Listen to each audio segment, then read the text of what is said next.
Esselamu Aleyküm. Hörmətli izləyicilər, 3-cü bölümlə qarşınızdayıq. 3-cü bölümə başlamadan əvvəl bir neçə məsələni diqqətinizə çatdırmaq istəyirəm. Bu kimi klassik əsərlərin hər bir beytini tərcümə edib, bütün təfərrüatı ilə YouTube üzərindən paylaşmağı doğru hesab etmirəm. Çünki belə olduqda bəzi insanlar qısa zamanda şöhrət qazanmaq və Quran müəllimi kimi görünmək üçün bu materiallardan istifadə edə bilirlər.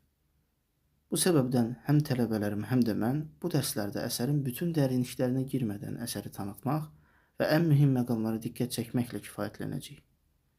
Bu mövzunu daha dərindən öyrənmək istəyənlər isə mütəxəssis bir müəllim yanında bu sahədə təhsil almalıdırlar.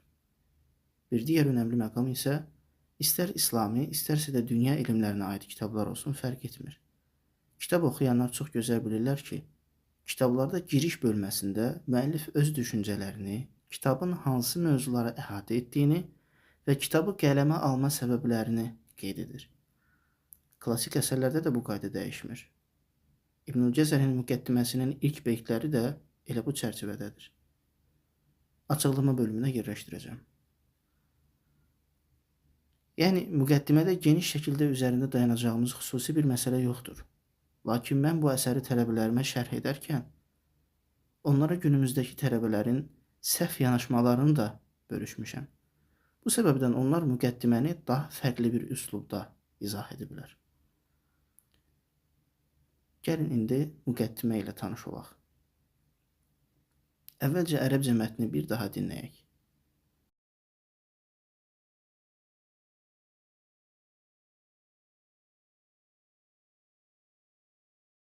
منظومة المقدمة فيما يجب على قارئ القرآن أن يعلمه من نظم الإمام محمد بن محمد بن علي بن يوسف بن الجزري رحمه الله تعالى. المقدمة. بسم الله الرحمن الرحيم. يقول راجي عفو رب سامعي محمد بن الجزري الشافعي: الحمد لله وصلى الله على نبيه ومصطفاه محمد وآله وصحبه ومقرئ القرآن مع محبه، وبعد، إن هذه مقدمة فيما على قارئه أن يعلمه، إذ واجب عليهم محتم قبل الشروع أولا أن يعلموا مخارج الحروف والصفات ليلفظوا بأفصح اللغات، محرر التجويد والمواقف وما الذي رسم في المصاحف من كل مقطوع وموصول بها وتاء أنثى لم تكن تكتب بها.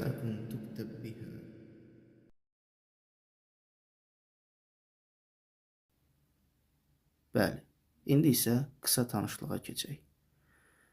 Tələbəmiz Abdusubhan Əliyev burada alimlərin əsərlərə necə başladıqları mövzusuna diqqət çəkir. Quran elmləri üzrə yazılmış bir çox klassik əsərlərdə müəlliflər əsərə Əsma-ül Hüsnadan bir ad zikr edərək başlayırlar. Bununla onlar həm öz acizliklərini Allaha ərz edir, həm ona həmd və tərif edir, həm də yazacaqları əsərin bərəkətli və faydalı olması üçün Allahdan kömək diləyirlər. Tələbəmizin də qeyd etdiyi kimi, İbn Cəzər bu əsərində Allahın Əs-Səmi', eşidən adını zikr edir. Başqa alimlər də əsərlərinə Allahın müxtəlif sifətlərini zikr edərək başlayıblar. Məsələn, əslən Bağdadlı olan Muhammed bin Qaysər bin Abdullah Əl-Mərdini adında bir alim əsərinə belə başlayır. Bədətu bihamdillahi zit-tavli vəl-ula.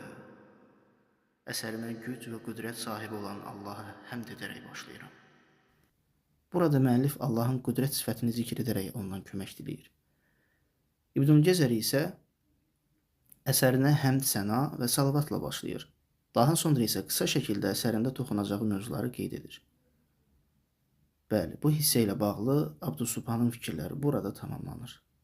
İndi isə Səmər Əliyevanın diqqət çəkdiyi məqamlara keçək. Səmər Əliyeva əsərin tələffüz baxımından bəzi fərqliliklərinə diqqət çəkir və 7-ci beytdə keçən Rusimə sözünün həmçinin Russimə kimi də oxuna biləcəyinə vurğu edir. Bəli, bu da qiraat elminə aid bilinən fərqlərdən biridir. Daha sonra günümüzdə bəzi şəxslərin yanlış düşüncələrinə diqqət çəkir. Məsələn, onlar belə deyirlər: "Müqəddimə əsərini öyrənmək çətin deyil. Sadəcə maraq üçün də əzbərləmək olar. Burada nə var ki?" Və ya "Ərəb dilini bilirəm, müəllimsiz də mən bunu öyrənərəm.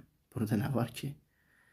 Tələbəmiz isə bu düşüncənin və buna bənzər başqa düşüncələrin doğru olmadığını vurğulayır və bildirir ki, müqəddimə kimi bir əsəri öyrənmək üçün müəyyən səviyyədə bilik lazımdır. Əks halda insan əsərin mənasını düzgün başa düşə bilməz və onu tilavətə də düzgün tətbiq edə bilməz. Daha doğrusu əks etdirə bilməz. Bu fikrə əlavə olaraq bir məqama da diqqət çəkmək istəyirəm. Klassik alimlərin dövründə Quran elmlərini öyrənmək istəyən tələbə əvvəlcə ərəb dilini, daha sonra isə hədis elmini öyrənirdi. Hədis alimlərinin dili çox təmiz, ləhcəsiz və düzgün olduğu üçün tələbə hədis oxuyarkən tələffüzünü, məxrəclərini və intonasiyasını formalaşdırırdı. Hətta bəzi Quran müəllimlərinin rəvayət etdiyinə görə, onlardan biri İbnül Cəzəridir. Quran müəllimləri həcc səfərinə gedərkən, Allah olmayanlara da nəsib etsin, müvəffəq etsin, qəbul olunmuş həcc, 3 ay, 4 ay öncədən yola çıxardılar, bəlkə də daha çox. Tələbələrinin tələffüzü zəifləməsin deyə, tələbələr bunu özləri arasında qərar verirdilər. Hədis alimlərinə müraciət edirlər, həccə getməyən hədis alimləri. Və onların dərslərində oturardılar, hədislər səsləndirərdilər ki, tələffüzləri pozulmasın, zəifləməsin. Yəni, tələbə müəyyən elmi hazırlıq keçdikdən sonra Quran elmlərinə dair bu kimi əsərləri oxumağa başlayırdı. Bugün isə bir çox əsərin tərcüməsi və şərhləri müxtəlif dillərdə, xüsusilə ingilis və rus dillərində geniş yayılıb. Bəzi tələbələr bu materiallardan istifadə edərək müəllimsiz şəkildə birbaşa əsəri əzbərləməyə başlayırlar. Necə ki, videonun girişində bunu qeyd etmişdim. Lakin bu yol doğru metod sayılmır. Çünki klassik əsərlər sadəcə əzbərləmək üçün deyil, düzgün anlayış və düzgün tədris silsiləsi ilə öyrənilmək üçün yazılmışdır. Buna görə də belə əsərləri öyrənmək istəyən hər kəsin mütəxəssis müəllim yanında təhsil alması ən doğru yoldur. 3-cü bölüm bu qədər.